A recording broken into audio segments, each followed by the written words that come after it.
April 1st, the day of fake lottery tickets, toothpaste-filled Oreos, and gotcha. Moments no one asked for. But have you ever stopped to wonder why? Why do we dedicate an entire day to tricking each other? And how did this all begin?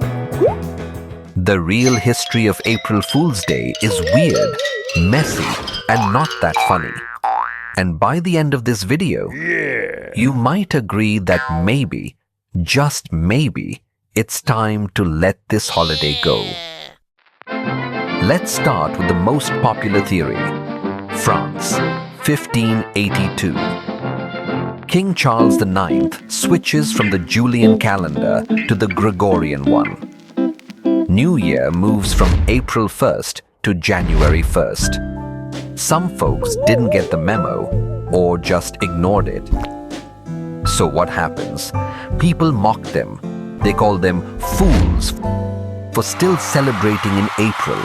And because the old New Year overlapped with Lent, when people exchanged fish, they started giving out fake fish instead. Even today, French school kids stick paper fish on each other's backs and call it Poisson d'Avril. April fish. Cute, right? Yeah. Sure. But there's just one problem. What? This theory doesn't hold up. The earliest reference to April Fool's Day actually goes back even earlier, to 1561. Flemish writer Edward de Dene wrote a poem about a nobleman who sends his gullible servant on fake errands on April 1st. The punchline? You're a fool to believe anything said on this day. So yeah, by the time France switched calendars, people were already pulling April pranks. Want to go even further back? Some historians point to ancient Rome. They celebrated a festival called Hilaria on March 25th. People wore disguises, played games, and possibly mocked authority. Sounds kind of like April Fools, right? Yeah. Maybe. But dressing up isn't quite the same as putting a fake spider in someone's coffee. No. It's a stretch.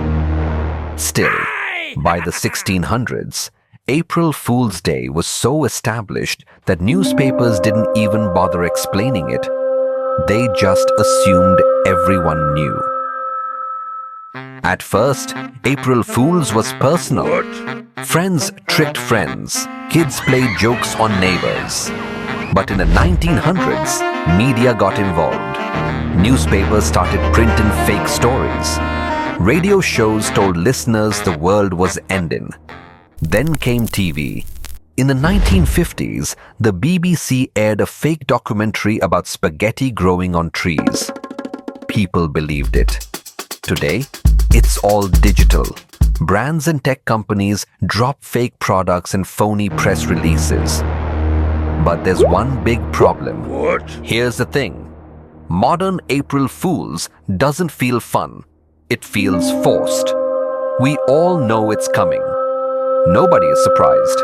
And in the age of misinformation, fake news, and AI deepfakes, do we really need another excuse to lie to each other? No. When you're constantly dodging scams, catfish profiles, and shady influences, being tricked on purpose isn't charming. It's just exhausting. The joke's gotten old. So, is it time to retire April Fool's Day? Yeah. Maybe. What?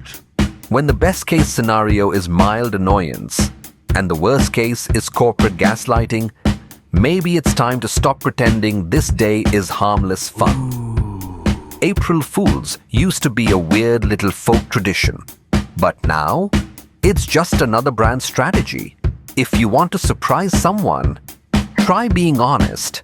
That might be the most shocking thing you can do these days. So, what's your take? Is April Fool's Day outdated or still a good laugh? Drop your thoughts in the comments. And if you like this video, no joke, hit like and subscribe. No pranks here, just real talk.